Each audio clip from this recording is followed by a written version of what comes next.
හරි අහගන්නකෝ.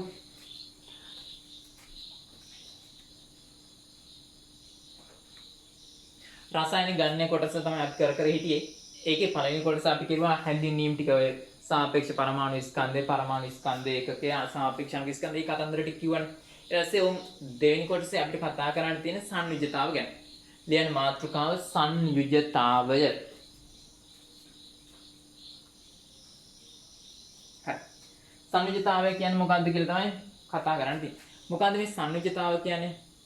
මූලද්‍රව්‍යයක් සමග බැඳෙන හරි එයින් විස්ථාපනය කරන හරි හයිඩ්‍රජන් පරමාණු සංඛ්‍යාවට කියනවා අපි සංයුජතාවයක් කියලා.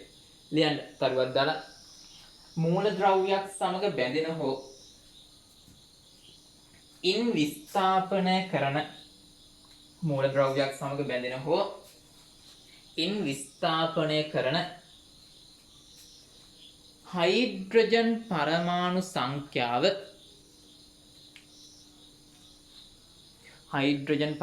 සංඛ්‍යාව සංයුජතාවය නමින් හඳුන්වයි. හරි. උදාහරණයක් බලන්නකෝ. දැන් ඔන් H2O වල O පරමාණුවේ සංයුජතාවය.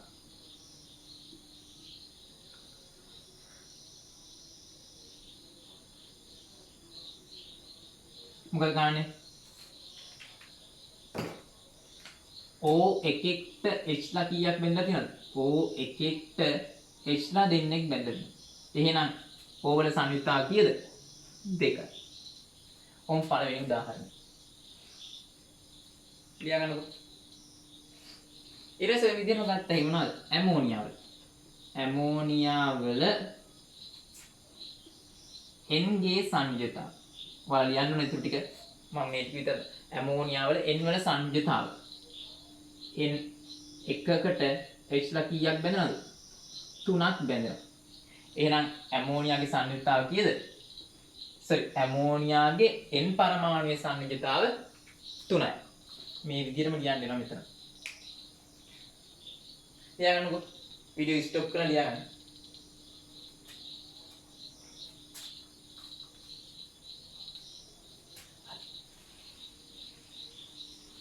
ඊළඟ එක කාබන් ලියන්න බලන්න. කාබන් මොනොක්සයිඩ් වල කාබන් පරමාණුවේ සංයුජතාව. කාබන් මොනොක්සයිඩ් වල කාබන් පරමාණුවේ සංයුජතාව. බලන්න කාබන් මොනොක්සයිඩ්. දැන් මේකේ හයිඩ්‍රජන් කතාවක් නෑ. කාබන් මොනොක්සයිඩ් කියන්නේ මෙයා. C එකෙක්ට O ලා බැඳෙන්නේ එකයි. හැබැයි H2O ඔයාලා දන්නවා එක O එකෙක්ට H ලා කීයක් බැඳනවද?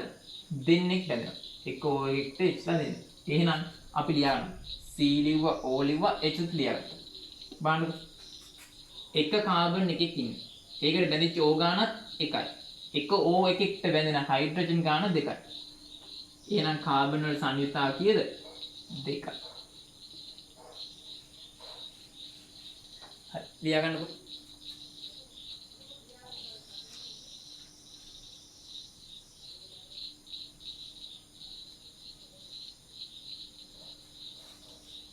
ඊළඟ ඔගේ කාබන් ඩයොක්සයිඩ් බලන්න. කාබන් ඩයොක්සයිඩ් මේ C එකෙක්ට O එකෙක් ඊට පස්සේ H ලා. C එකෙක්ට ඔක්සිජන් ලා බැඳෙනවා දෙන්නෙක්. O එකෙක්ට H ලා දෙන්නෙක් නම් O දෙන්නෙක්ට ඒ වගේ 4ක්. එහෙනම් කාබන් එකෙක්ට හයිඩ්‍රජන් ලා කීයද? 4යි. කාබන්ගේ සංයුක්තාව 4යි.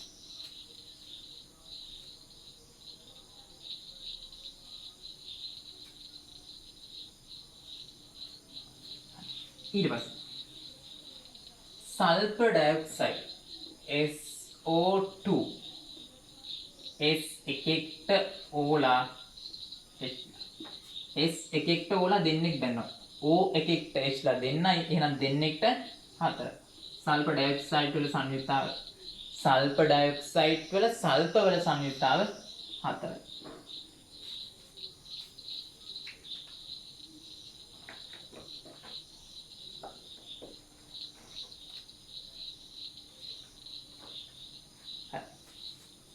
ඊළඟ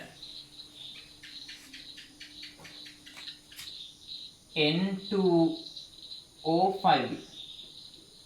බලන්න ඔයාලා ගන්න N2O5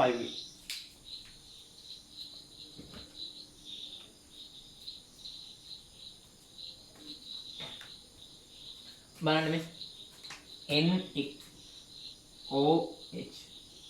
N දෙන්නෙක්ට බැඳෙනවා ඕලා 5 දෙනෙක්. ඕලා එකෙක්ට Hලා දෙන්නයි එහෙනම් 5 දෙනෙක්ට 10යි. දෙන්නෙක්ට 10ක් නම් එකෙක්ට 5යි. එහෙනම් සංයුතාව කීයද? 5යි. හැම වෙලෙම එක පරමාණුවකට බැඳෙන H ගාන තමයි ගන්න.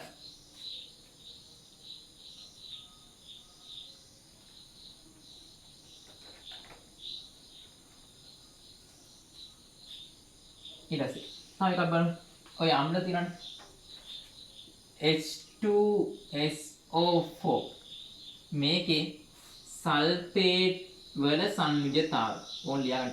H2SO4 වල සල්ෆේට් වල සංයුජතාව. මේ එක සල්ෆේට් එකකට Hලා කීයක් බැඳනවද? දෙකක් බැඳෙනවා. එහෙනම් සංයුජතාව කීයද? 2.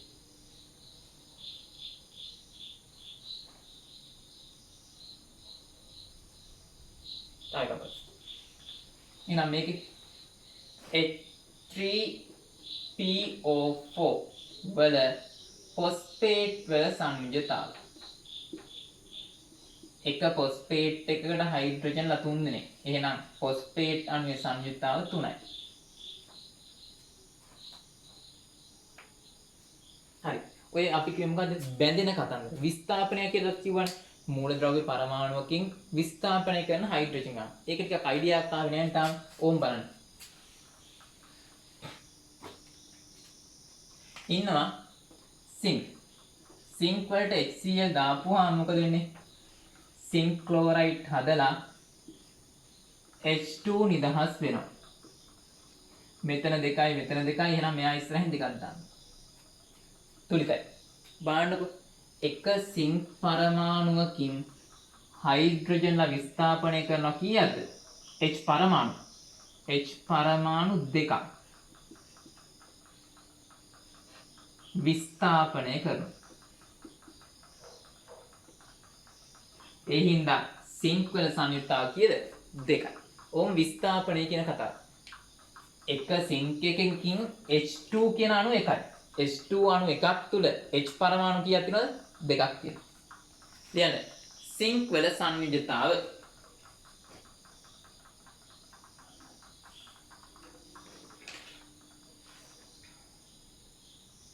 ඕකට ඉතින් අනිත්‍ය එක්කෙනෙක් ගත්තත් ඕකමයි නේ. උඹ බලන්න.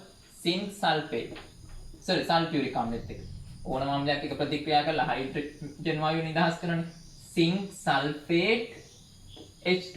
ඒත් මොකද වෙන්නේ? H පරමාණු H අණුවක් ඇතුලේ H පරමාණු දෙකක් තියෙනවා. ඒ හින්දා සංයුක්තතාව කීයද? සිංක් වල 2යි.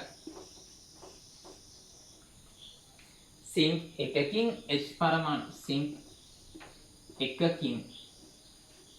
H පරමාණු 2යි. ඒ හින්දා සංයුක්තතාව 2යි. ඕන් ලියා ගන්නකො.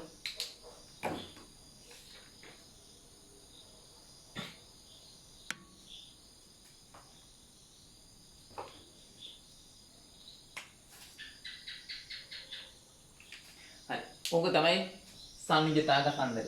දැන් ඉතින් ওই සංයුජතා ගන්න ඇයි? මේ මූලද්‍රව්‍ය සංයෝගවල සූත්‍ර ලියනවා. ඔය මූලද්‍රව්‍ය සංයෝග සූත්‍ර ලියද්දි සංයුජතාව වැදගත්. අන්න ඒකයි ඔය සංයුජතා ගැන කියන්නේ. ලියන්න මාතෘකාවේ නම් සංයුජතාව දැනගත්තේ ඇයි? සූත්‍ර ලියන්න. ලියන්න. සංයෝගවල රසායනික සූත්‍ර ලිවීම.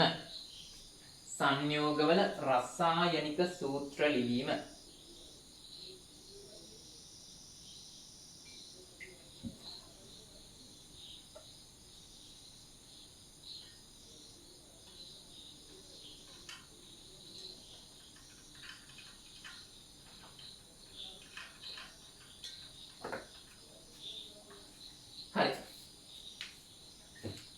බලන්නකෝ අපි ඉස්සලා ඕ නීති ටිකක් තියෙනවා. පළවෙනියටම සංයෝගයක් ලියන්නේ ධන ප්‍රභේදයයි ඍණ ප්‍රභේදයයි තියෙනවා. අපි මුලින් ලියන්නේ ධන ප්‍රභේදය. ධන ප්‍රභේදය ලියලා එයාගේ දකුණු පැත්තේ එහා පැත්තෙන් ධන උනේ එහා පැත්තේ නැත්නම් දකුණු පැත්තෙන් ලියනවා ඍණ ප්‍රභේදය. දෙවෙනි එක. ඊළඟට අපි මොකද ගන්නෙ? ධන එකාගේ සංයුතාව. ධන එකාගේ නැත්නම් ධන ප්‍රභේදයේ සංයුජතාව ලියනවා කවගෙන්ද? ඍණ ප්‍රභේදයේ දකුණු පැත්තේ පහළ.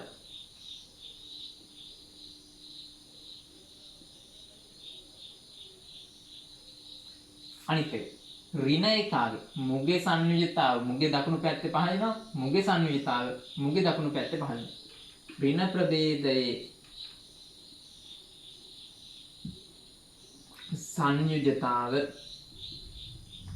ධන ප්‍රභේදයේ දකුණු පස පහළ. තුන්වෙනි ලිව්වට පස්සේ සමහරක් වෙලාවට අයන කාණ්ඩ තියෙනවා. අයන කාණ්ඩ කියන්නේ මොකද්ද? තමයි ෆොස්ෆේට් ඊට පස්සේ ඇමෝනියම් මේවා එක පරමාණුවක් නෙමෙයි. දැන් සෝඩියම් ක්ලෝරයිඩ් වගේ එකක් ලියද්දි කිසි අවුලක් නැහැ. ඊට පස්සේ මැග්නීසියම් ක්ලෝරයිඩ් වගේ ලියද්දි ඒත් අවුලක් නැහැ. මොකද්ද? පරමාණුවක් විතරයි තියෙන්නේ. හැබැයි ඇමෝනියම් ෆොස්ෆේට් කියලා ලියද්දි පොඩි අවුලක් වෙනවා. එතකොට අපි ගන්නේ අයන ඛණ්ඩයට සුළු වරහණක් දාලා සුළු වරහනේ දකුණු පැත්තේ පහළ. සුළු වරහනේ දකුණු පැත්තේ පහළ තමයි සංයුජතාව ලියන්නේ. තුන්වෙනි එක තමයි එහෙනම් අයන ඛණ්ඩයක් ඇතුළත අයන ඛණ්ඩයක් ඇතිවිට සුළු වරහණක් දමා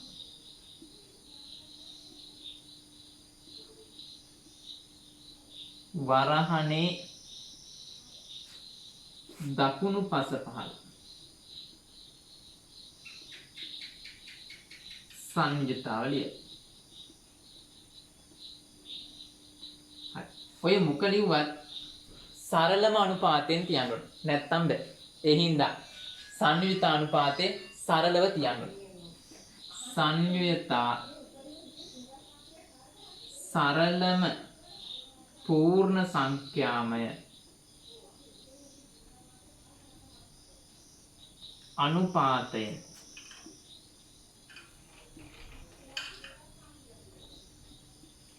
ඒ කිව්වේ දැන් හිතන්න මොකක් හරි හිතලා කියන්නේ N2H4 කියලා හිතනවා කියලා.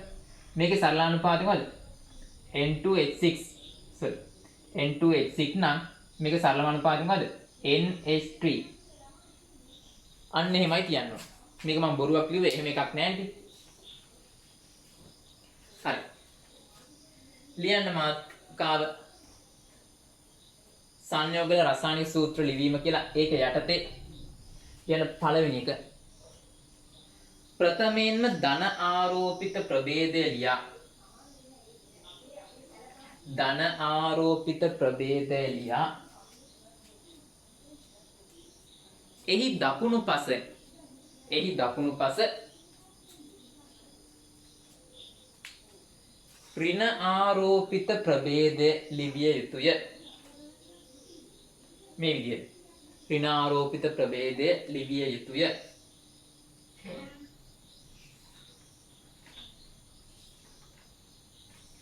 ඊළඟ දෙවෙනි ධන ආරෝපිත ප්‍රභේදයේ සංයුජතාවය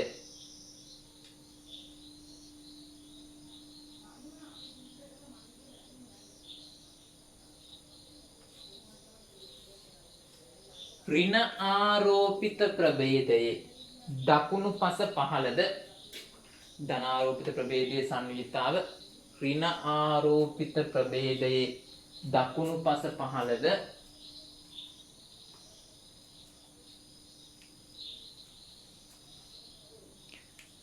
ඍණ ආරෝපිත ප්‍රභේදයේ සංයුජතාව ඍණාරෝපිත ප්‍රභේදයේ සංයුජතාව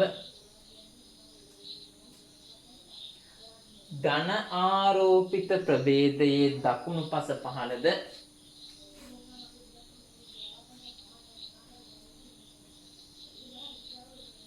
ලිවිය යුතු වේ. ලිවිය යුතු වේ.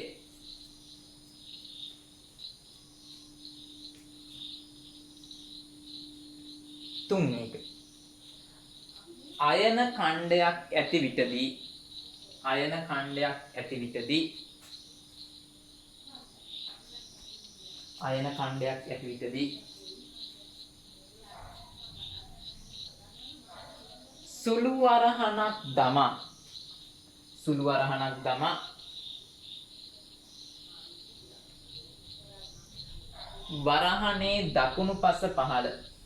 වරහනේ දකුණු පස පහළ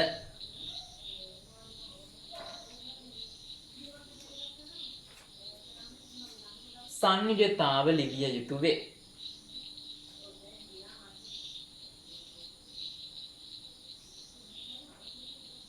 अंतिम संयुजता सरल पूर्ण संख्या में अनुपात वलिन संयुजता सरल पूर्ण संख्या में अनुपात वलिन तැබිය යුතු වේ. දැන් ඉතින් සංයුජතාව එකක් දෙකක් දැනගත්ත පළියට බෑනේ. ඉතින් ඔය ඔක්කොම දැනගන්න ඕනේ. ඒකේ නීති ටිකක් තියෙනවා මතක තියාගන්න ලේසි. මේක දැන් අපි ලියද්දී ඔයාලා රතු පාටින් මේක ලියනවා. ලියලා ඉවරලා උදාහරණ ටික ලියන්න. ඊයන පළවෙනි එක. මොකද්ද? පළවෙනි කාණ්ඩේ තියෙනනේ. පළවෙනි කාණ්ඩේ මූලද්‍රව්‍ය වල සංයුජතාව 1යි. එයා හදන්නේ ධන අයන. ලියන රතු පාටින්. පළමු කාණ්ඩේ මූලද්‍රව්‍ය වල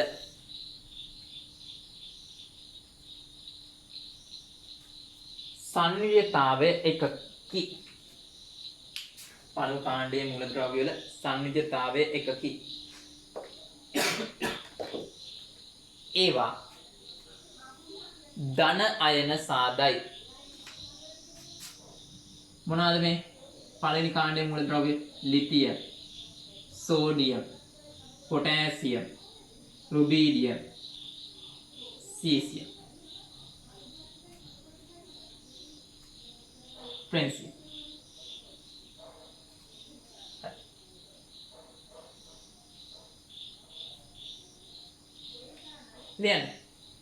lithium, sodium, potassium, rubidium, caesium, francium.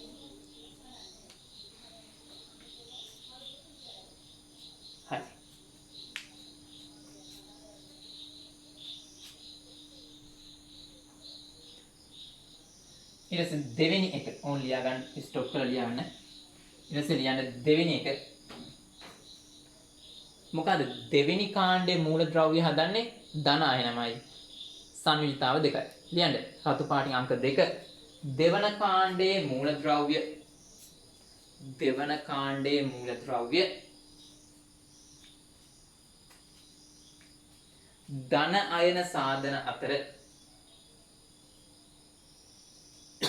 ධන අයන සාධන අතර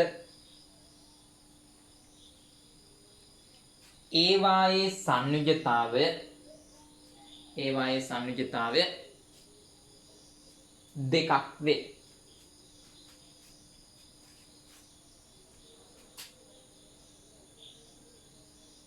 beryllium, magnesium, calcium, strontium, barium, radium. हाय लियांडको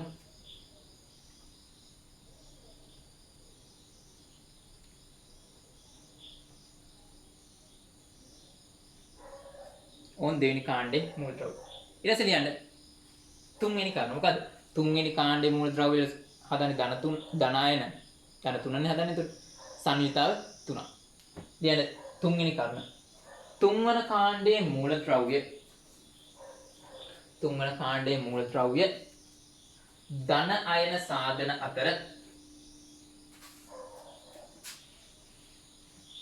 ධන අයන සාධන අතර එහි සංයුජතාවය 3කි.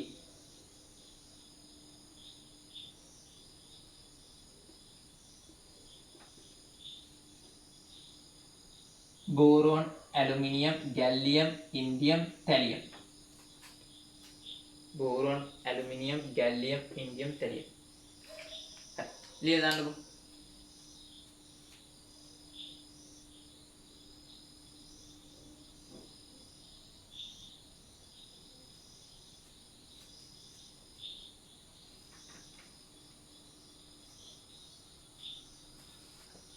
ඊට පස්සේ හතරවෙනි කාණ්ඩය.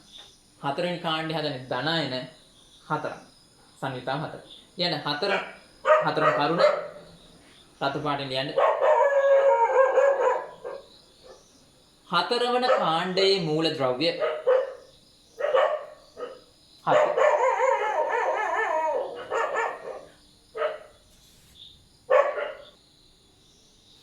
හරි. අහගන්නකෝ. අපි හතරවෙනි කාණ්ඩය ගැන කියෝ කීලිය. හතරවෙනි කාණ්ඩේ හදන්නේ මොනවාද? ධන අයන සංයුතාව 4. ලියන්න රතු පාටින්. හතරවන කාණ්ඩේ මූල ද්‍රව්‍ය ධන අයන සාධන අතර හතරවන කාණ්ඩයේ මූල ද්‍රව්‍ය ධන අයන සාධන අතර ඒවායේ සංයුජතාවය 4කි.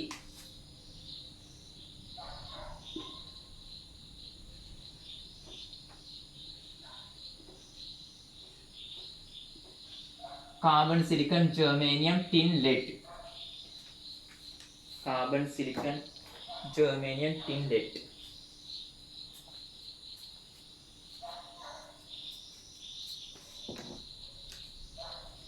හරි. ඔන්න දැන් ඔය ටික හරි. හතරෙන් පස්සේ ඉතින් අපිට සංයුක්තා අනිවාර්යෙන් මේ 1 2 වගේ කියන්න බෑ. හරි. ඊට පස්සේ ඔය ඍණ අයන හදන අය ඉන්නවනේ. ඍණ අය හදද්දි ඍණ අයන හදන අයක හුඟක් නම අයින් වෙන්නේ අගට අයිට් කියන ප්‍රත්‍යයෙන්. අයිට් කියන ප්‍රත්‍යයෙන් තමයි ඉවර වෙන්නේ. උදාහරණයක් ගත්තොත් ඔක්සයිඩ් අයිට්. ඊට පස්සේ සල්ෆයිඩ් අයිට් කියන වචනනේ.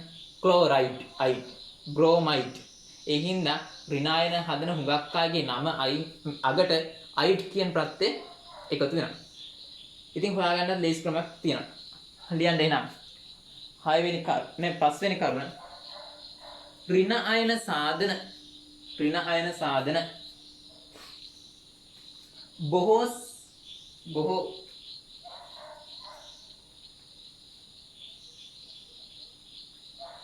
මූල ද්‍රව්‍යවල නමෙහි අගට අයිට් ප්‍රත්‍යය එකතු වේ. බලමු මොනවාද මේ? හයිඩ්‍රයිඩ්,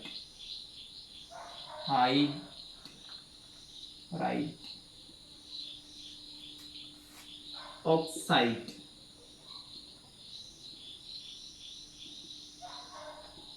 nitride,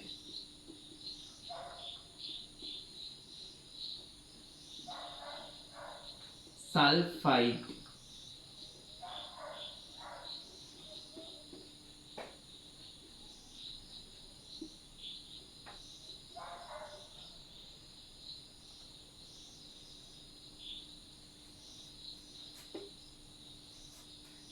it is common chloride, bromide,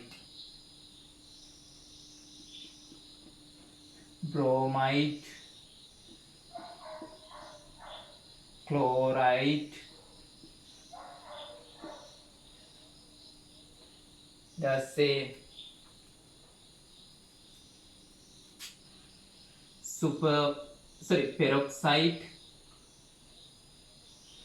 peroxide, superoxide,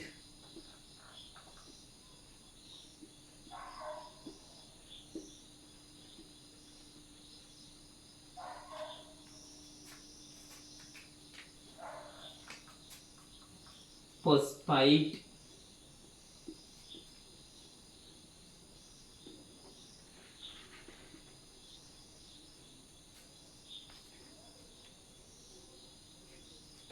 percent එකක් ලියමු අපි. iodide.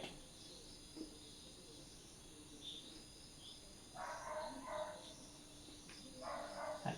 වීඩියෝ ස්ටොප් කරලා ඔයාලා ලියා ගන්න ඕනේ.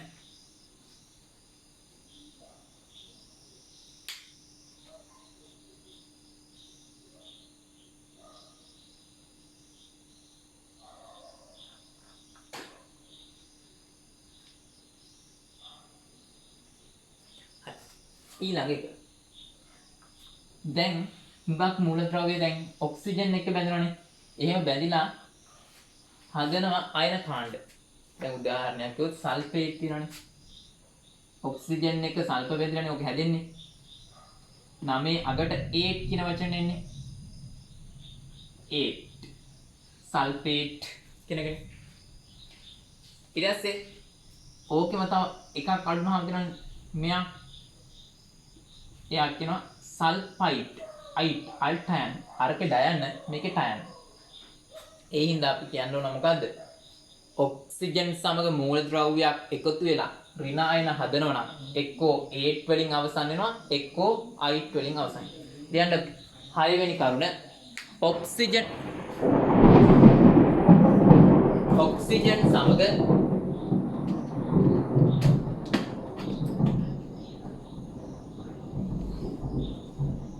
ඔක්සිජන් සමග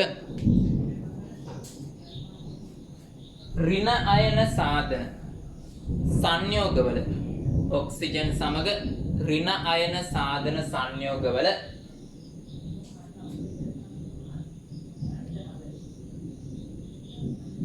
නමෙහි අගට 8 හෝ 8 නමෙහි අගට 8 හෝ 8 ප්‍රත්‍ය 8 හෝ 8 ප්‍රත්‍ය භාවිතා කරයි. 8 හෝ 8 ප්‍රත්‍ය භාවිතා කරයි. උදාහරණ ලියලා දාන්නකෝ.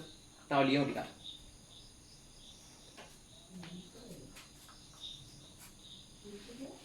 ලියමු.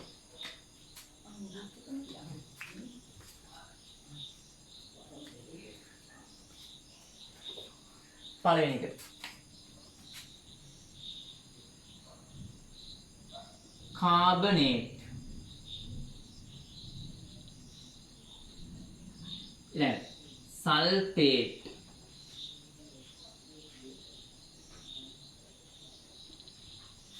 that's it. nitrate.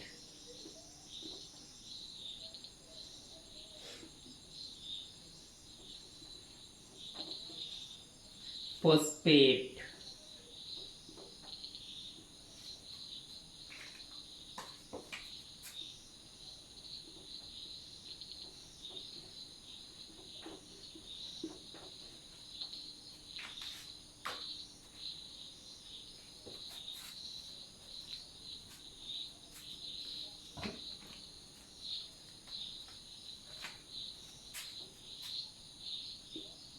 That's it. S2O3 2 minus thiosulfate.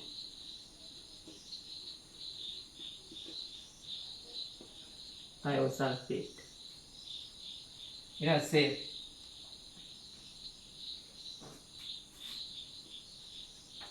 Manganate.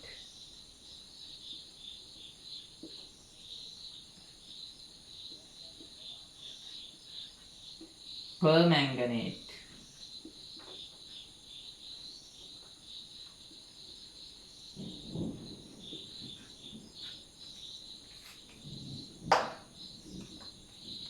Oxalate.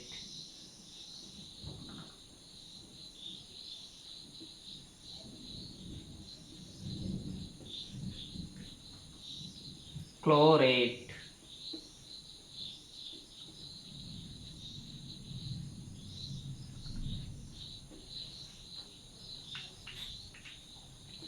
Perchlorate.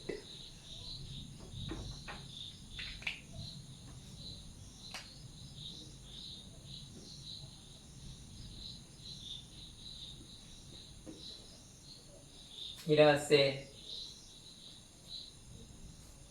S2O3 2 minus. Sorry, एक लिखो.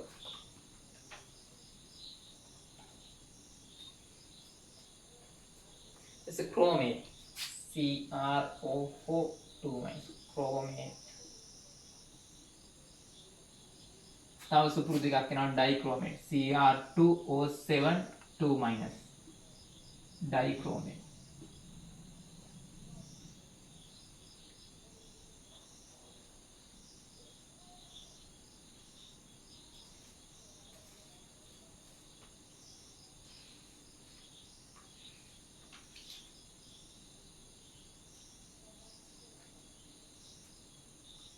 let's say මේ හරියෙන් SO3 2 minus sulfite අල් ඩයන්න නෙමෙයි ටයන් සල්ෆයිට් අර ඩයන්න ආවේ S2 minus නේ සල්ෆයිට් ඊට තව මෙයා ගාවින් එකක් ලියමු එහෙනම් NO2 මෙයා නයිට්‍රේට් මෙයා නයිට්‍රයිට් I'll dian में टैन नाइट राइट हरे ओनली आगे डिस्टर्ब कर लो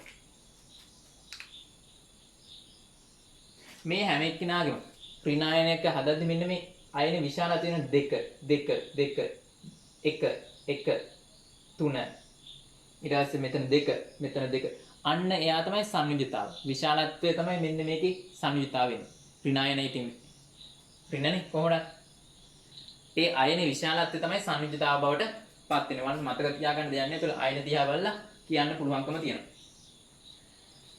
හරි ලියා ගන්න. ඊට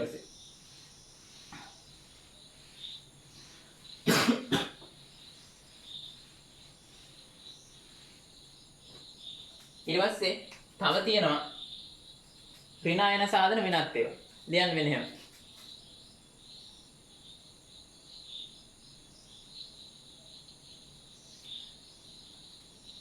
මූලද්‍රව්‍ය දෙකක් කියන්නේ 6 වෙනිද 7 වෙනි කරුණ මූලද්‍රව්‍ය දෙකක් එකතු වීමෙන් සෑදෙන අයිඩ් ප්‍රත්‍යයෙන් අවසන් වන ඍණ සංයෝග මූලද්‍රව්‍ය දෙකක් එකතු වී අයිඩ් ප්‍රත්‍යයෙන් අවසන් වන ඍණ සංයෝග හයිඩ්‍රොක්සයිඩ් සයනයිඩ් අයිඩ් නේ දැන් අපි කිව්වේ 8 අයිඩ් කියලා අල්ටයන් ඒ වුණාට මේකේ මොකද වෙන්නේ අයිඩ් අල් ඩයන් එකතු වෙන්නේ සයනයිඩ්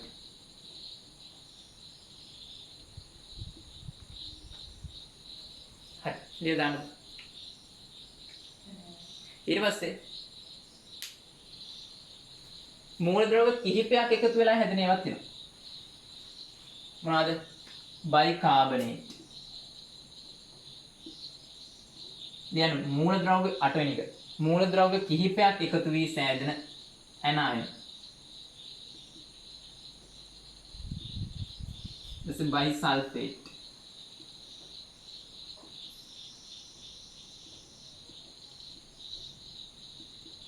අන්තිම එක.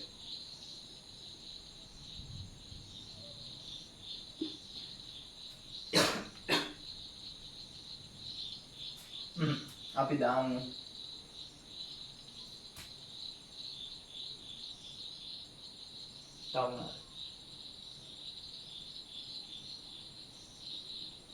තයෝසනයි තයෝ කියලා හුඟක් ලන්නේ සල්ප කියන වචනේ තයෝසයනයිඩ්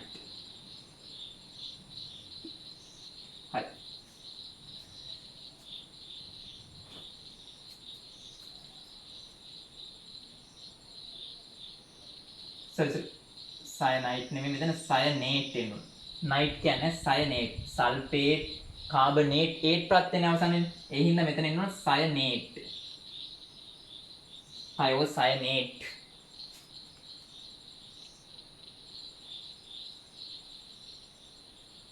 හරි ඊට පස්සේ ඔය ඍණායන දැන් කිව්වේ ඊට පස්සේ සමහරක් ලාට ධනායනක් තියෙනවා දෙන්නේ තුන් දෙනෙක් කියන අවස්ථා සංයුතා කිහිපයක් තියෙනවා ලියන්න ඇතැම් අවස්ථාවලදී සංයුජතා කිහිපයක් පෙන්වන ධන අයනද ඇත ඇතැම් අවස්ථාවලදී සංයුජතා කිහිපයක් පෙන්වන ධන අයනද ඇත.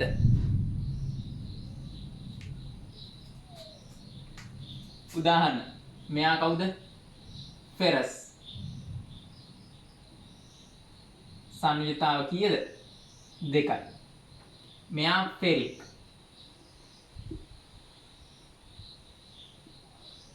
සංයුජතාව 3යි. මෙයා කියුප්‍රස්. සංයුජතාව 1යි. මෙයා කියුප්‍රික්.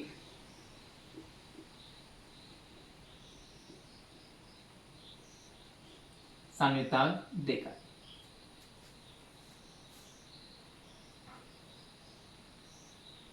ඉතින් මේ ඔක ලියද්දි දන්නේ නැනේ අයන් කියලානේ අපි කියන්නේ පෙරස් කියලා දිනන අඩුයිනේ අයන් කියලා ලියලා අපි මෙයාගේ සංයුතාව නැත්තම් ඔක්සිකරණ අංකයේ වරහන් ඇතුළේ ඉන්න අයන් 2.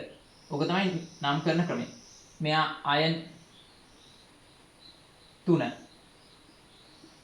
මෙයා කොපර් 1. මෙයා කොපර් 2. ඔක තමයි නම් කරන ක්‍රමය. එතකොට තමයි මේ මිනිස්සයා දන්නේ කොපර් වල කීවෙනි එක්කෙනාද ඉන්නේ කියුප්‍රස්ද කියුප්‍රික්ද කියලා කියන්නේ. ලියා ගන්නකෝ වීඩියෝ එක ස්ටොප් කරලා. ඊට පස්සේ තව එකෙක් ඉන්නවා මූලද්‍රව්‍ය කිහිපයක් එකතු වෙලා හැදිච්ච ධන අයන. කවුද? ඇමෝනියම්. ලියන්න. මූලද්‍රව්‍ය කිහිපයක් එකතු වී සෑදෙන ධන අයනයක. මූලද්‍රව්‍ය කිහිපයක් එකතු වී සෑදෙන ධන අයනය. ඇමෝනියම්.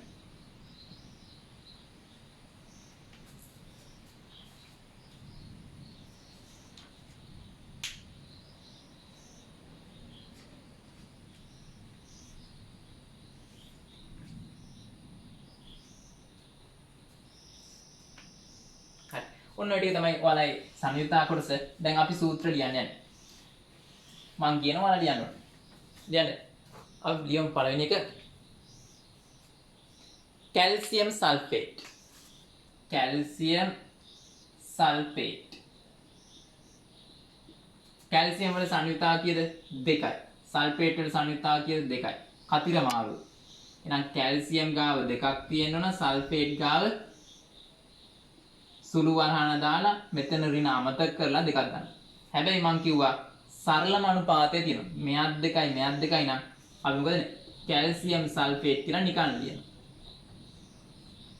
ලියන්න පළවෙනි එක calcium sulphate. Calcium sulphate.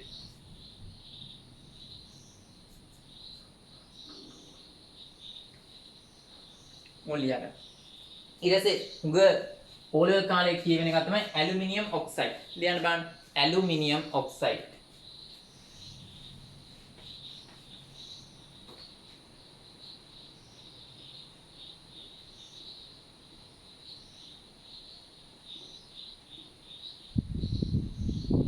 Aluminium oxygen. ඇලුමිනියම්ගේ සංයුක්තාව 2යි මෙයාගේ ඇලුමිනියම් වල සංයුක්තාව 3යි මෙයාගේ 2යි. කතිර මාරු ගැහුවා.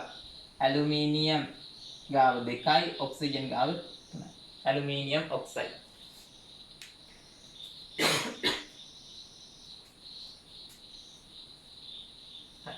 තව එක. Ferrous thiocyanide. Ferrous thiocyanide. Ferrous thiocyanide. Ferrous thiocyanide. Cyanate. Ferrous යකඩ ධන 2 සයනේට්. තයෝනේ. ඔව්. මෙයාගේ සංයුක්තාව 2යි මෙයාගේ 1යි.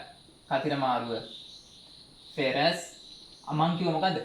අයන ඛණ්ඩයක් තියෙදි සුළු වරහනක් දාන්න. දැම්මා වරහනේ දකුණු පැත්තේ පල්ලෑ සංයුක්තාවය. ඕන්ස්.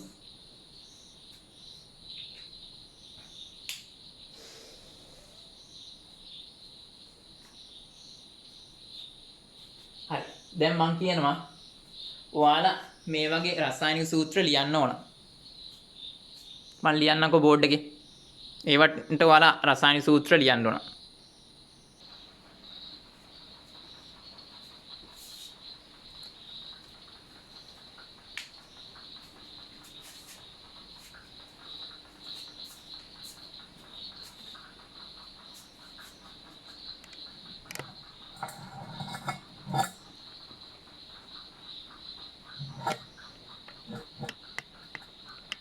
හරි. ඔය ටික ලියන්නකෝ.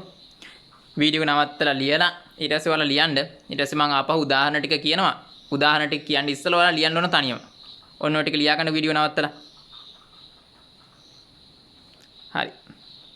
ඔන්න ලියා ගන්න. ඊට පස්සේ තනියම ලියන්න ඕන.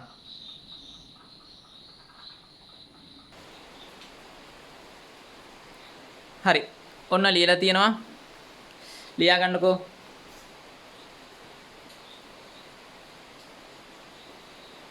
හරි වැරදි බලා ගන්න ඔයාලා ලියපු ඒ වගේ.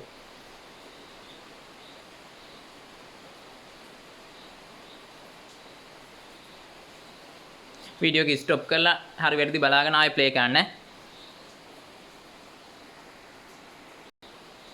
හරි. ඊට පස්සේ අපි කතා කරන්නේ අනුක සූත්‍ර. ලියන මාතෘකාව අනුක සූත්‍ර.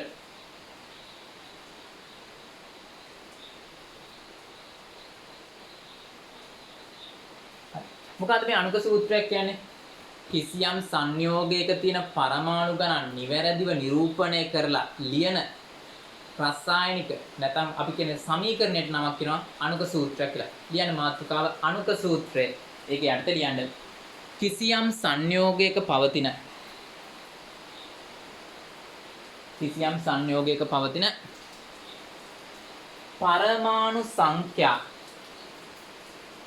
පරමාණු සංඛ්‍යා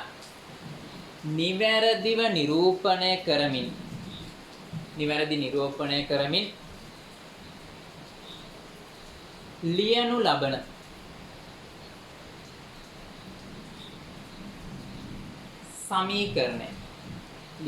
සමීකරණය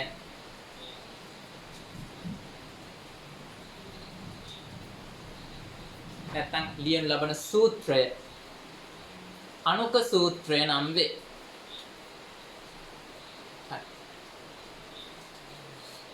ඔය දැන් අපි කියන්නේ H2O CO2 C6H12 O6යි ඔය මොනවාද අනුක සූත්‍ර තමයි. හරි. දැන් අනුක සූත්‍රයේ තියෙන පරමාණු ඔය පරමාණු ඔක්කොම එකතු කරලා අපි කියනවා අනුක භාරය නැත්නම් සාපේක්ෂ අනුක ස්කන්ධය ගන්නවා. සාපේක්ෂ අනුක ස්කන්ධය නැත්නම් අනුක භාරය කියලා කියන්නේ මොකද්ද? ඒ අනුක සූත්‍රයේ ඇතුලේ තියෙන පරමාණු ඔක්කොගෙම සාපේක්ෂ පරමාණුක ස්කන්ධ එකතු කරාම එනාගේ ලියන්න අනුක භාරය. මාතෘකාව අනුක භාරය.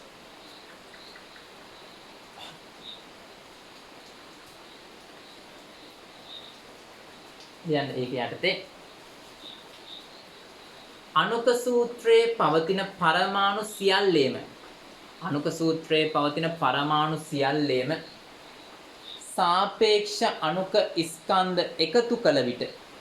සාපේක්ෂ අණුක ස්කන්ධ එකතු කළ විට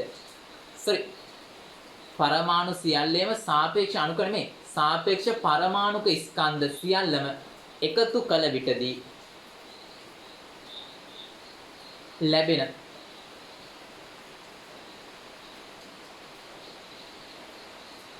ස්කන්ධය සාපේක්ෂ අණුක ස්කන්ධය හෙවත් අණුක භාරය නම් වේ. ඕක බලන්න උදාහරණයක්. ග්ලූකෝස් අණුවක් තියෙනවා. ඒකෙන් කියන්නේ ග්ලූකෝස් අණුවක් කියන්නේ මොකද්ද?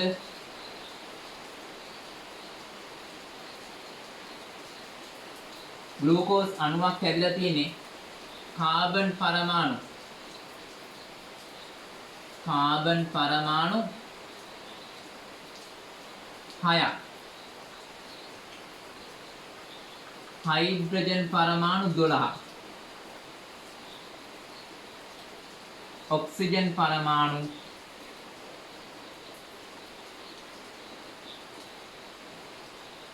6ක් එකතු කරලා ඔය සෙට් එක එකතු වුණාම හැදෙන එකට කියනවා ග්ලූකෝස්. මොකද්ද සූත්‍රය? අණුක සූත්‍රය C6H12යි O6යි. මේක කියන්නේ මොකද්ද? මෙන්න මේ තේරුම. කාබන් 6යි H12යි O6යි. ओम अणुक भारे गन्නවා.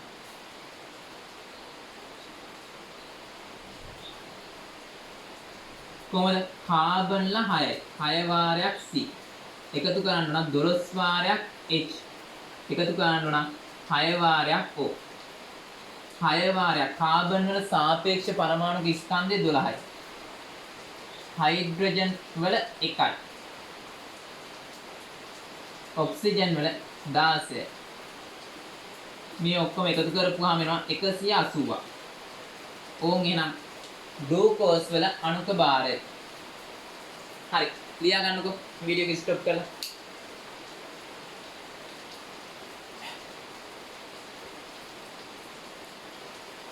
ඊට පස්සේ ලියන්න මාතෘකාව.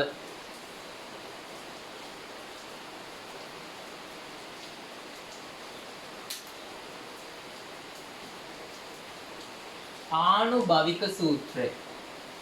ආනුභවික සූත්‍රය. ආනුභවික සූත්‍රය කියලා කියන්නේ අණුක සූත්‍රයේ සරලම ආකාරය. සරලම පූර්ණ සංඛ්‍යාමය අනුපාත දක්වලා ලිව්වහම එන එකට කියනවා ආනුභවික සූත්‍රය. තේරෙන්නේ නැහැ නේද කිව්වට? ග්ලූකෝස් වල අණුක සූත්‍රය මොකද්ද? C6යි H12යි O6යි. මේක අණුක සූත්‍රයනේ. ආනුභවික සූත්‍රය හොයන්න මෙතන තියෙන පොඩිම ඉලක්කකින් හැමෝම බෙදන්න. බෙදන්න ගියාම එන්නේ කොහොමද? C 6න් බෙදුවා. ඒ කියන්නේ 1යි. H ලා 2යි. O ලා 1යි. ඕකට කියනවා මොකද්ද? ආනුභවික සූත්‍රය. මේ අණුක සූත්‍රය.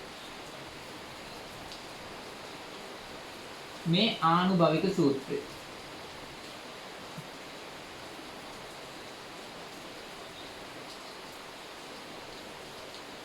මොකක්ද ආනුභවික සූත්‍රය කියන්නේ?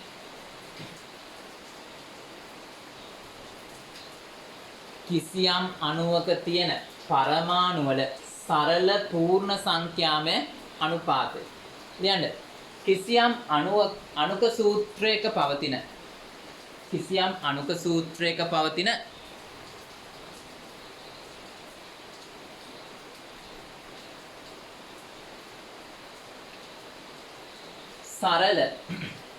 සරල පූර්ණ සංඛ්‍යාමය අනුපාතය. සරල පූර්ණ සංඛ්‍යාමය අනුපාතය නිරූපණය කරනු ලබන සූත්‍රය ආනුභවික සූත්‍රය නම් වේ. හරි. උදාහරණ ලියා ගන්නකො.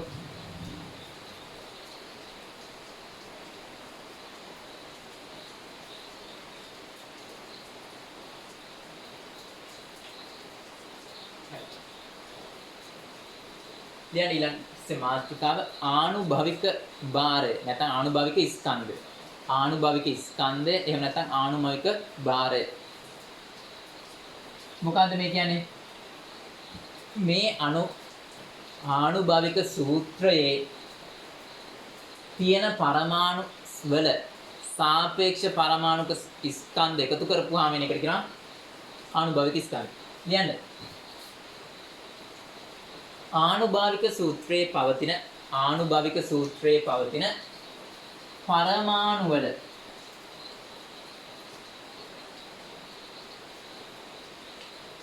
සාපේක්ෂ පරමාණුක ස්කන්ධ එකතු කළ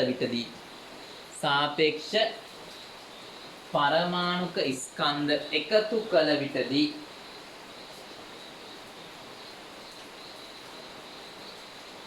ලැබෙන ස්කන්ධයයි. බලන්නකො ග්ලූකෝස් වල ආනුභාවික සූත්‍රය තමයි මේක. කාබන් 1යි. හයිඩ්‍රජන්ලා 2යි. ඔක්සිජන්ලා 1යි. කොහොමද? කාබන්ගේ 12යි. ධන දෙවාරයක් 1. ධන 16ව 1ක්. සුරු කරපුවාම 30ක් එනවා. ඕන් එහෙනම් ආනුභාවික ස්කන්ධය මොකාගේද? ග්ලූකෝස් වල. ග්ලූකෝස් වල ආනුභාවික ස්කන්ධය කියලා ඕනනම් ලියා ගන්න. ඒකලා සුළු කරන්න.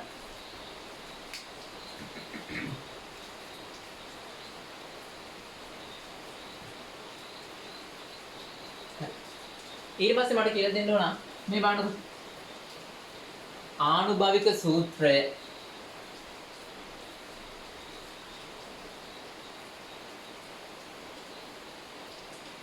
කිසියම් සංඛ්‍යාවකින් ගුණ කරනවා. ගන්න. කිසියම් සංඛ්‍යාවකින් ගුණ කරනවා.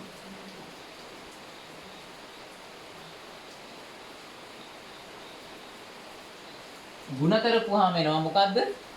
අණුක සූත්‍රය.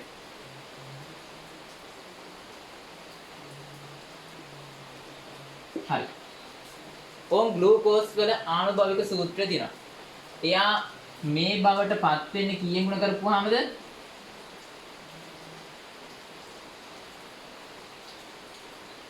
6න් ගුණ කරපුවාම නේ. ඕම් උදාහරණ. දැන් ඕම් මොකද්ද? ග්ලූකෝස් වල ආනුභාවික සූත්‍රය තියෙනවා. අණුක සූත්‍රය තියෙනවා. ඉතින් ආනුභාවික සූත්‍රයේ කිසියම් සංඛ්‍යාවකින් ගුණ කරපුවාම අණුක සූත්‍රය එනවා. ග්ලූකෝස් වල නම් ඒ කිසියම් සංඛ්‍යාව කීයද? 6යි. ඔය 6 ආවේ කොහොමද? මේ වණ්ඩු ග්ලූකෝස් වල 6 ඉලක්කම එනවා 180 බෙදීම 3න්. තේරෙන භාෂාවෙන් කිව්වොත් මොකද්ද? මෙන්න මේ කිසියම් සංඛ්‍යාව කියන එක එනවා. ඒ කිසියම් සංඛ්‍යාව අපි යාට n කියලා දාමුද? ලියන්න අමාරු වෙන සංඛ්‍යාව. n කියන එක කියලා කියමු. ඔය n කියන සංඛ්‍යාව වෙනවා මොකද්ද? 180 කියන්නේ මොකද්ද? ග්ලූකෝස් වල අණුක භාරය. අණුක භාරය එහෙනම් 30 කිව්වේ මොකද්ද? ආනුභාවික භාරය.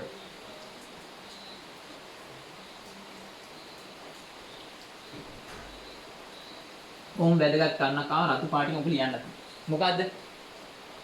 ආනුභාවික සූත්‍රය කිසියම් පූර්ණ සංඛ්‍යාවකින් ගුණ කරපුවාම අණුක සූත්‍රය එනවා. ඔය කිසියම් සංඛ්‍යාව හොයාගන්න ක්‍රමය තමයි මොකද්ද? ආනුභාවික භාරය අණුක භාරය බෙදනවා ආනුභාවික භාරය. ලියන්න රතු පාටින්. ආනුභාවික සූත්‍රය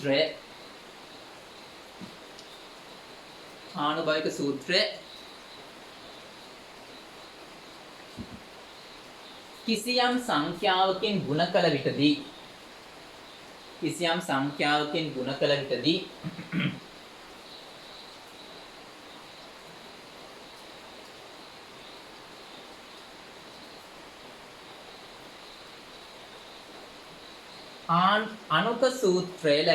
අණුක සූත්‍රය ලැබේ.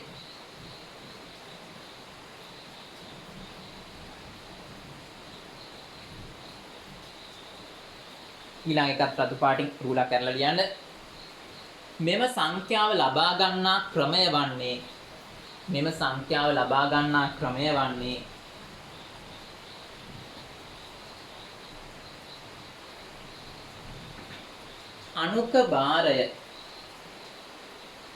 අණුක භාරය ආනුභාවික භාරයෙන් බෙදීමෙනි. අණුක භාරය ආනුභාවික භාරයෙන් බෙදීම. මේ 6 ඉලක්කම ගත්තේ කොහොමද? ග්ලූකෝස් වල අණුක භාරය 180යි. ආනුභාවික සූත්‍රයෙන් එන ආනුභාවික භාරය 30යි. 180 30න් බෙදපුවාම 6 එනවා. එහෙනම් 6 ගුණ කරපුවාම අණුක සූත්‍රේ ලියා ගන්න මේක උදාහරණ